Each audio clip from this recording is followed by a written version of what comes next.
Hi, it's Gadget UK here again. This time we're looking at an exciting accelerator card for the Amiga 2000. It's an A2630. This was kindly sent to me by a guy called OddbOd on Twitter. So I think he'd watched my video in the past, and at the point where I lost my job, I was in a bad position, as some of you will know from watching that video. He kindly offered to send me this, and paid shipping all the way from Australia to the UK here. I did get hit with quite a lot of import tax just because it was marked about $500 of value, I think, so I ended up paying about 60 odd quid in shipping, but nevertheless it was amazing of him to do that, and it was worth insuring, so yeah, I'm very, very pleased with it. Thank you very much for that, OddbOd. As you can see, not all of the RAM slots here are filled. These are zigzag packages, zip packages. There are 16 per 2 meg. So 4 of these gives you 1 meg, that's 2 meg. I've ordered some extra RAM chips for this. We'll do that in a minute. We'll try and increase this to 4 megabytes. So I'm not sure what ROM it's got on there. It's got, well, you can see the part number, -07. Does that mean it's Rev 7? No idea. Got lots of PALs on here, 74 series logic. So we've got the cam here. If I just lift this off, it just pulls off like that. You can see the processor in here and the FPU as well. So it's the PGA version of the FPU here. Now it's got a 6882. I can't remember whether this came with a 6881. It's quite a long time since this was sent to me, and I juggled around a few things. Might not even have the same processor it originally had, I don't know. That one's got an 040, 40 megahertz, not an 040. It's got a 40 megahertz 030. It's the, is it the full version? I can't even see what that is. That's the RP. Isn't the RP the cost reduced one? I can't remember.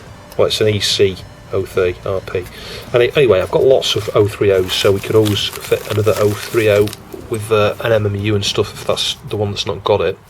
So you've got space here for 2 independent crystals. I think you can actually run the FPU independently. So I might do that as well. I might try and clock that up. I don't know what it's set to at the moment. This runs at 25, so I do know what that's set to. It's going to be 25.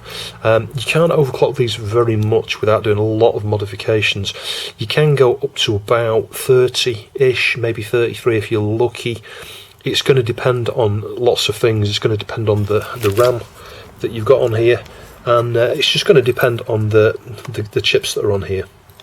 Sometimes you can get 33. I've seen some people with 33. Some people get stuck at 28, can't go beyond 28. But there is a chap called Speed Geek, and there are 1 or 2 other people who've modded these to go up to 50. But you need to do quite a lot of mods. You need to adjust the timings in various places to account for the clock speed increase. If you increase the processor by 100% speed, to 50 megahertz versus 25, you need to introduce wait states for RAM and other things as well. Some of the other signals, you might need to slow down the clocks for those, how those things are interacted with, if you like, based on the fact that this is going twice as fast as it should be. Some of the buses and things that this connects to can't just handle something running twice as fast there. You have to do things to the edges of the signals to tighten them up and stuff like that. So yeah, there's quite a lot of mods you would need to do to this to take it to 50 megahertz. And I don't think I would want to, because as you overclock something like this to 50 megahertz, let's say I could do that, some of these chips on here, all these GALs and things at PALs, are going to be running faster, and they get hot already. These are a source of failure on lots of devices.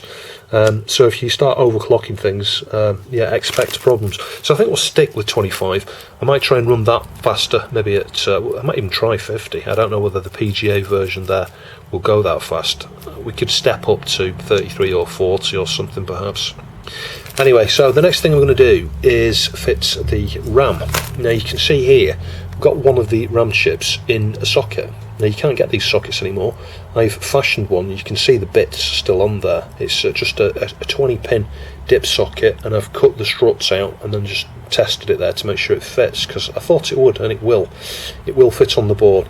So I'm going to get my file, and I'm going to start, that one there has been worn down, it's almost flat. I'm just going to file off these little notches, and that's the way I'm going to go with this. Make my own little sockets there. So I'll socket up all of these here, 16 positions. Might need to just bend these RAM chips a little bit, this one here in particular, just like move it up a little bit like that, in order that there's enough room for the socket there. But as long as I get all the little burrs off the ends of these here, like you can see that one there, they will all fit nicely, I think. Let's see if I can get this on there. Hang on. Is it that way around? Yeah, maybe that's not going to work because that's making it quite tight there, that chip. The ones down here, however, I think will be okay. So just testing that out, I don't think that's going to work actually, because you can see here it's obscuring it. It's obscuring the pins. So whilst that was a nice idea, if these weren't so close together that would work, but with this that's not going to work, is it? So we're just going to have to go for broke and solder them straight on. So rather than soldering them all straight on, I've changed my mind slightly.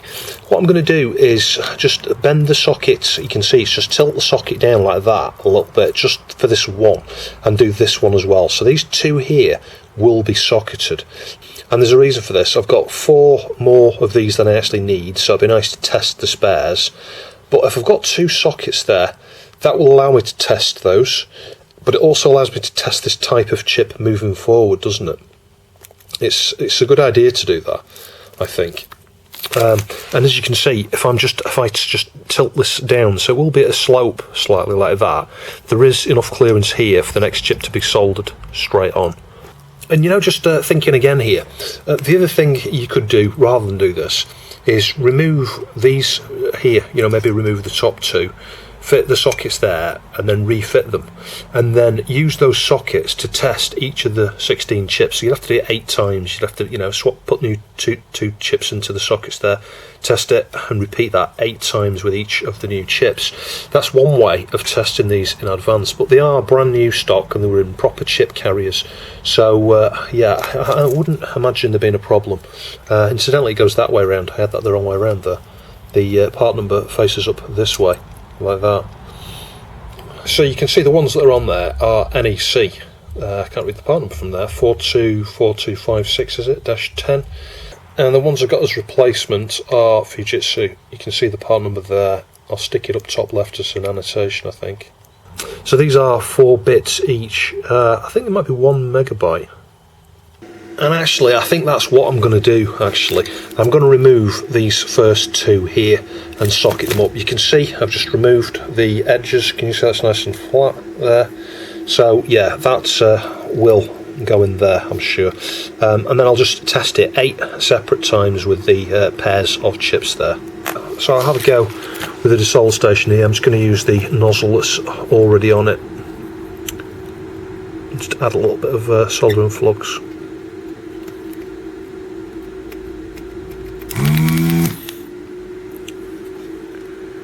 Yeah, if need be, I'll free these up with hot air. I don't want to take any chances with this at all. But since we've got so many of these chips here, you know, there is a probability maybe one of them's faulty. You never know, it's old stock. Yes, I am going to free these up with hot air. I'm nearly done now. I'm just on the 2nd row of the 2nd one. Because whilst all the solder's coming off this side, it's not freeing up very well on the other side. They're never easy to get off, these type of chips.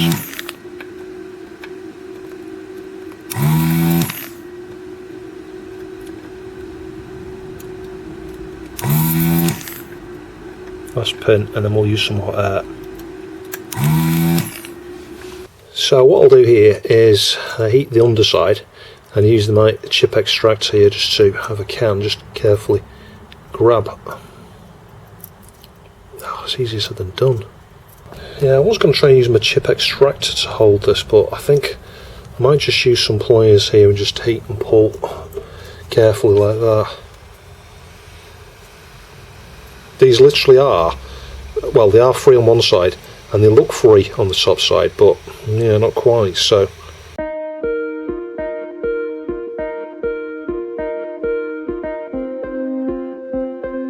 See, it's starting to move there. There we go. Just gently does it. just carefully put that chip down there. Yeah, you can see the pads are okay there. So yeah, I think that was probably the best approach. We'll do the same with the other one. This one just needs to bend it up a little bit in order that I can get the pliers onto it.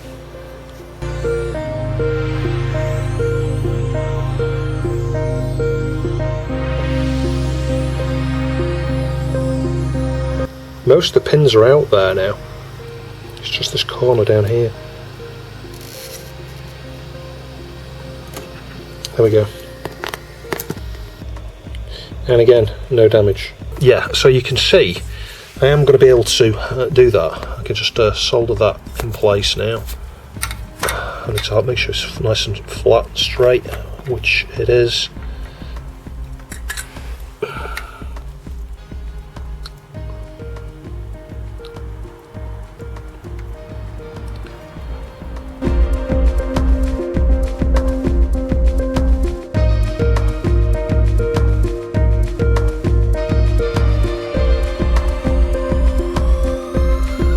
So we'll just prep the other socket. You can see this is just a normal 20 pin dip socket, and we'll just cut the struts off.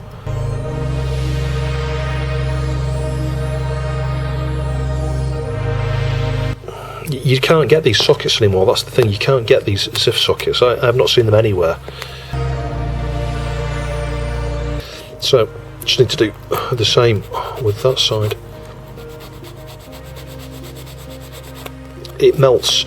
It files down really easy, this plastic, so it's not hard to get them nice and flat and smooth. It might look a bit of a mess, but this is just really so I can test these in future as well. There you go, so you can see that's one strip done.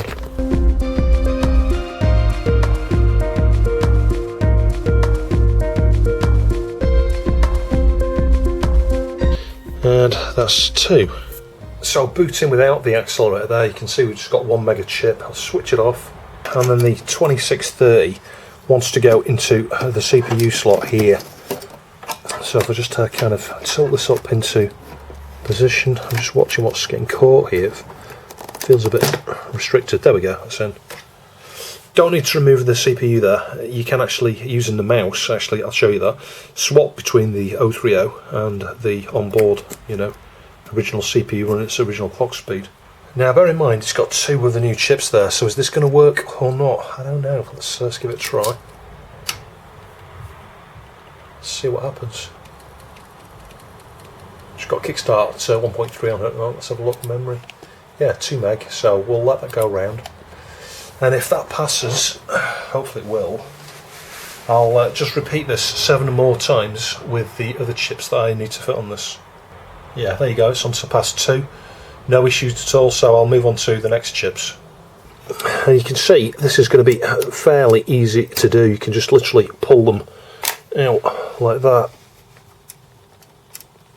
That's the one that was freshly soldered, I think. Yeah, there we go. Now I'm putting those carefully into an ESD bag here, and we'll just get 2 more in place. So the key here is just to push carefully like that. You can see they go in really easily. The one that was struggling to come out there is because I just literally soldered it, and with the heat they kind of stick a little bit even though there's no solder on them. That should do. Anyway, you get the general idea. I will report back when all of them are being tested. So I tested them all there. There's probably about 9 or so spares. I think he gave me a spare, but I'd ordered enough to have like 8 extra, so I've got 9 spare. And you can see I just carefully put them in here. You wouldn't want to leave them and store them in the bag like that, because obviously the legs will get bent. Anyway, let's just pull some of them out and start to solder them on. I need to clean up the solder on the old ones here before I fit those in the sockets up here. So as you can see, the part number faces up this way. So thankfully these are already unblocked, there's no solder on there from wave solder or anything. It's manufacturer, so it literally is just hang it through there, try and hold it as straight as you can from the other side and solder it. So after doing the first one there, one thing I've just worked out, it's probably a good idea to wipe over these pads here with fiberglass pen, just very gently, just one wipe. You can see one of the pins up here is a bit dark, the pad, rather, not the pin. because it's just been sat for decades and there's a bit of oxidization on there. And I've done the same thing over here as well, just a gentle wipe with the fiberglass pen. I'll just clean up now before I fit these other ones. So it's took me a good 45 minutes-ish roughly to get the first bank on there. So you can see we've got 8 chips here. You can see which ones I've done because they're nice and straight. It's like these, they're totally straight and upright. These were the ones that are like bent all over the place. So I just need to get 8 more, 1, 2, 3, 4, yeah, 8 more down here.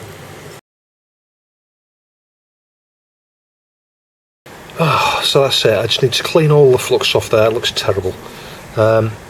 You can see the cap's already on there, so don't need to worry about that. We do need to change J301. Hang on, what is it now? 301. 301. Don't see you. Yeah, J301 is there. If you take it off, it's 4 meg. From what I understand, on is 2 meg. You can disable the jumper here with J303. You just close that and then it's disabled.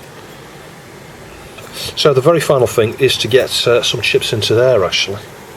So I just need to use a little bit of braid perhaps and just touch the pins on these just to make sure that solder's removed. Otherwise when you stick them in, when you pull them out, the bits of solder grab the bits of the socket and you pull the socket to pieces. So you could add other types of RAM to a system like the 2000. You know, you could use a Go Fast RAM board there to add 8 meg into the Zorro 2 area, but it's slower than Zorro 3. This RAM is local fast RAM to the 030 processor. So there is advantage in adding this RAM on here.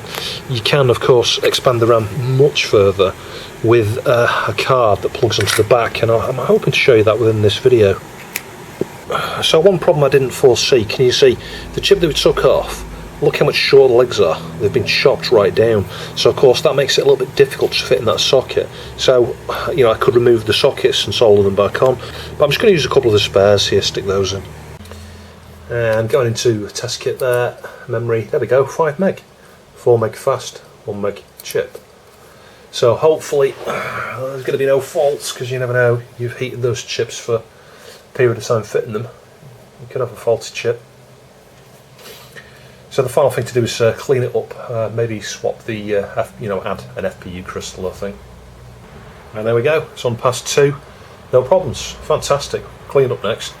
So just get a little bit of IPA here and have a bit of a scrub. Yeah, the solder points are huge compared to the ones that are on there.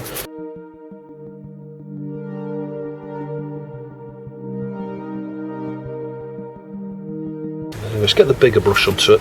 Let's just pour some IPA over there. Yeah, that's not bad actually.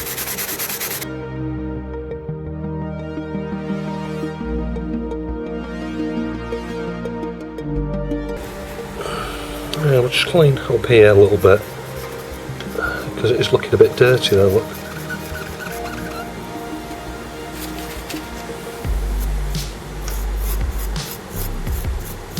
Just make those bits of cotton off.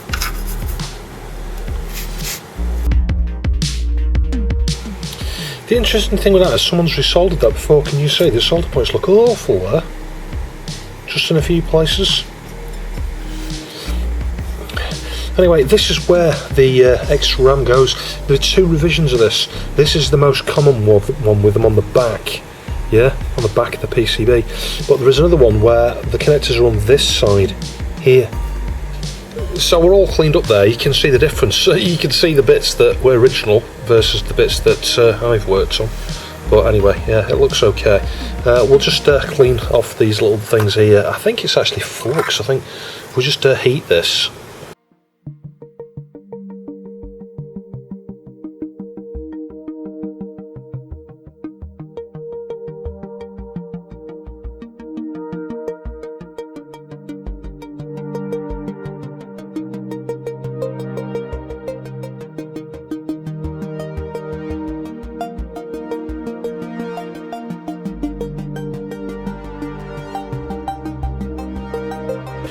Anyway, that is looking a lot better there, I think. So just to solder in the solder points here, ready to add a crystal. I think we'll go with a socket actually.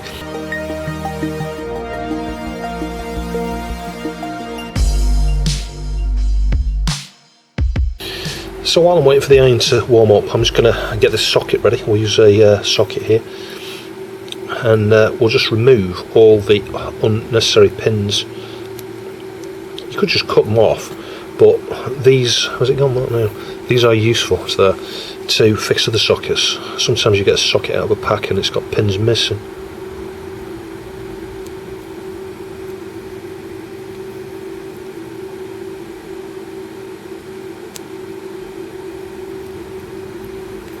Right, the solder station is heated up. Let's have a go at that ground again. Might even need to bring the iron in as well.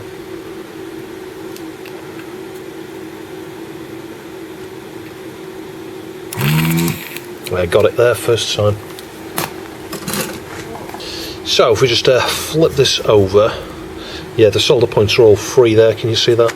And socket. Now where's pin 1? I think we'll go with pin 1 at the top, because you can see the dot there on that one. It's going to be the same way around. It's got a square pin down there though, that makes me wonder. Yeah, anyway, we'll go this way, so it's a bit confined in there.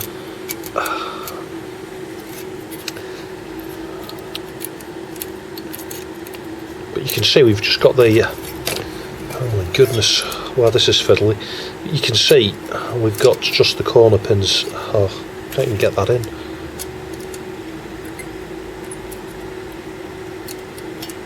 Ugh, almost. Ugh. Oh, right, after straightening the pins on it and trying again, I managed to get it in place. So, where's my solder gone? So, let's just solder that on. When I do the ground there, I'm going to use the desolder station for that. Just because of the heat, it'll sink.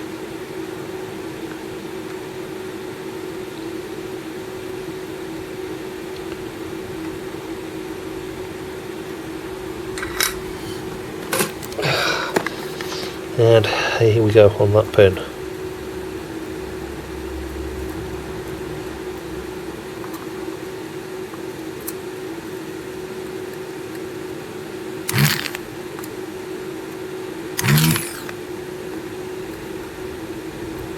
Yeah, there we go.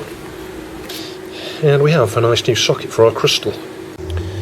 So I've moved this jumper over to the left here, which I think is correct, although it says 1 to 2 is the same, uses the same crystal, so that's a bit weird. I've got the crystal in here, the same orientation as this, and just to make sure I measured diagonal points underneath. And what I mean is I measured, say, from the corner point there to that one and we had a short, and the corner point here to that one we had a short, which I think is the 5 volts and grounds. That shows it's in the right way around. I need to clean off the flux here, then we'll go and test it. So I tried just booting the CPU card here on its own with the 50 MHz FPU crystal, and it yellow screened just after the RAM test, so I'm guessing it's too fast. So I've dropped it down to 40, tested it again, that seems okay, booted into syscheck. So I've got the A2091 booters in here with a SCSI to SD. Switch it on, and there we go. So we've booted from the A2091. We've got 6 meg of other RAM there and 1 meg of chip RAM. Let's have a look at sysinfo and stuff if we can.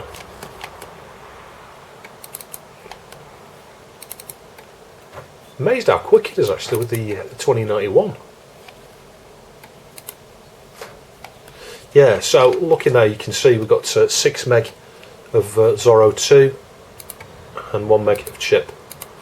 Let's do speed. Rosa, come down! Little monkey. Why has that gone off? Monkey, come out of the way.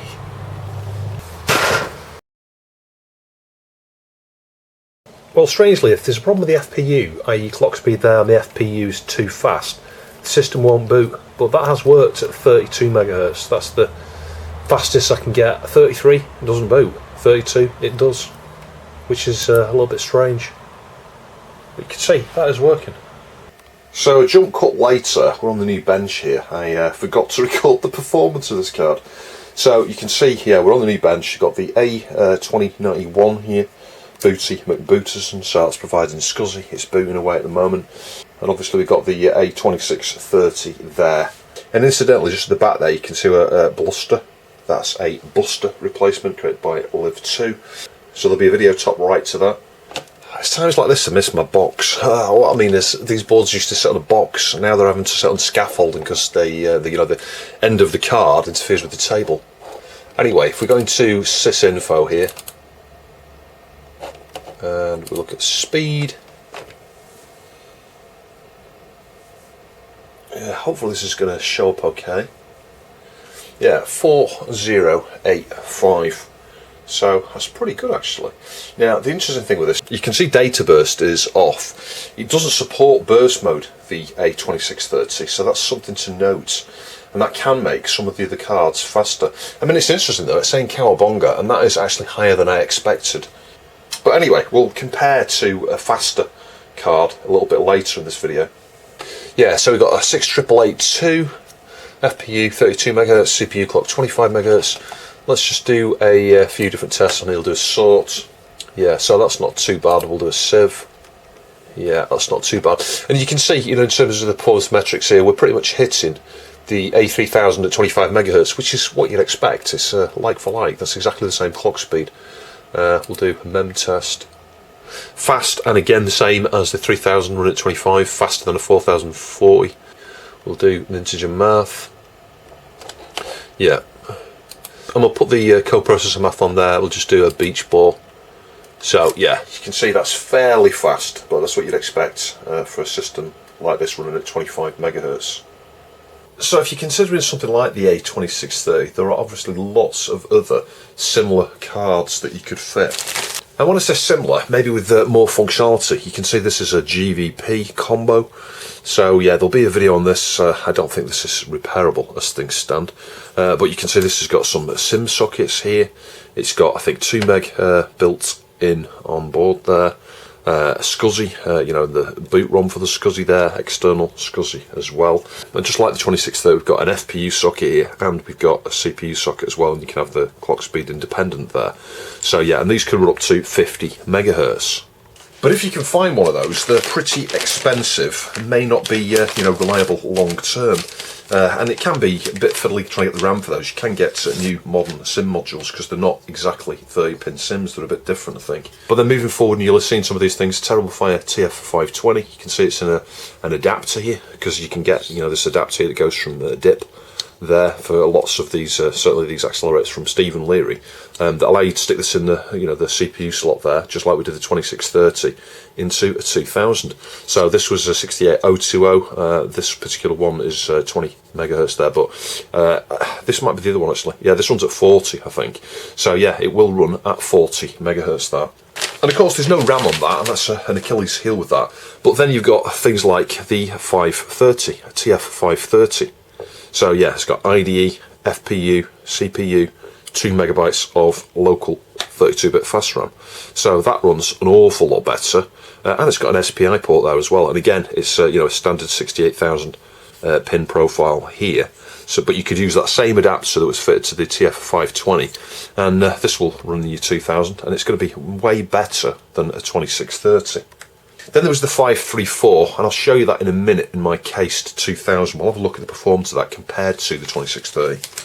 And then again from the amazing Mr. Stephen Leary, Terrible Fire, we've got the TF536. So yeah, this is gorgeous. So we've still got the CPU there, 50 MHz in this case.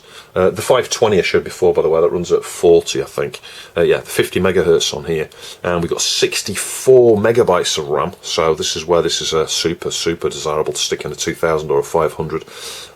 And IDE as well. The IDE is pretty blooming fast, like 3 to 4 meg or more per second. And again, it's got one of those adapters there. And finally, you may have seen this before, and there are other options, not just this. There's a Spitfire, that'll be coming up soon, and there's the Witcher, there's a few different Witcher ones and similar sorts of products. Again, it fits into the 68,000 CPU socket, but with that slot adapter there, you know, the CPU slot adapter. You could plug this in there and I'm sure this would probably work. This provides a 68,000 that runs at 14 megahertz. It's a 16 megahertz part, but it'll, you know, it doubles the clock speed. And then it's got 1 meg of RAM that fits in the slow RAM area but is local fast RAM. So yeah, it can cause you some incompatibility with certain things, but this would probably work in a 2000 as well. So here we are on the TF534 on my cased Amiga 2000. On this machine we've got 2 meg of RAM there. There's a video for that. Got the 8375 upgrade. We've got 11 meg or 12 meg of other RAM. So we've got some Zorro 2 RAM there and some Zorro 3 RAM. Well, it's not really Zorro 3. It fits in the Zorro 3 range though. It's 32-bit local fast RAM. I think it's 4 megabytes of that. But I mean, the main thing is with this terrible fire card compared to the 2630. Even if you had a good SCSI or IDE controller in there, it's so quick. It's so quick at accessing the drives and things. The drive throughput's pretty good. Hopefully it's going to stay focused while I do this. Yeah, so you can see 68030, it's got an FPU as well, this, just like the 2630. And if we do a speed test, it's, I think it's running 50 megahertz this. Yeah, there we go, 9915. So you'll have seen the benchmark previously on the 2630, so straight away you can see that's a lot faster. It's saying data burst is off down here. I think it supports you know, burst mode. That's one thing that the 2630 doesn't do. So you're not going to get just double, you're going to get slightly more than double, depending on the benchmark you're doing. And just out of interest, you can see the drive performance speed here as well. If you just do DH0, I can't remember what it is here, it's about 2 meg or 3 meg, I honestly cannot remember.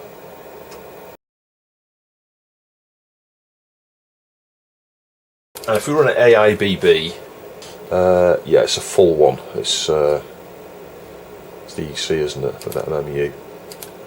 So you can see down there 50 megahertz for the CPU, 50 megahertz for the FPU. So I mean, it's bound to be, you know, twice as fast. If we just saw, yeah, you can see the performance is exceptional on the TF534. And do a memory test. I mean, look at that. That is just crazy, isn't it? You know, for reference, I guess the 2630 is going to be somewhere around that because it's a, you know, 3025. It's the same sort of architecture, the same speed. It's an 030, same speed. So yeah, as you'd expect, you know, you double what you get on a 2630, and yeah, that's typically what people want to try and aim for on a 2000. Really, is try and go for a 50 megahertz 030. But there is, and I'll stick a screenshot up. There's an 040/060 card, possibly in the works. Well, definitely in the works. It may, hopefully, one day arrive for the 2000. So that will be a dream come true for me to get an 040 in here, and I think that's what I would fit rather than an 060, because I'd like to use an 040, and the temptation is just where you can use either an 040 or an 060, just go straight to an 060. So I'd like an 040 in one of my machines, and I think I'll end up putting that in this machine. It may replace the TF534.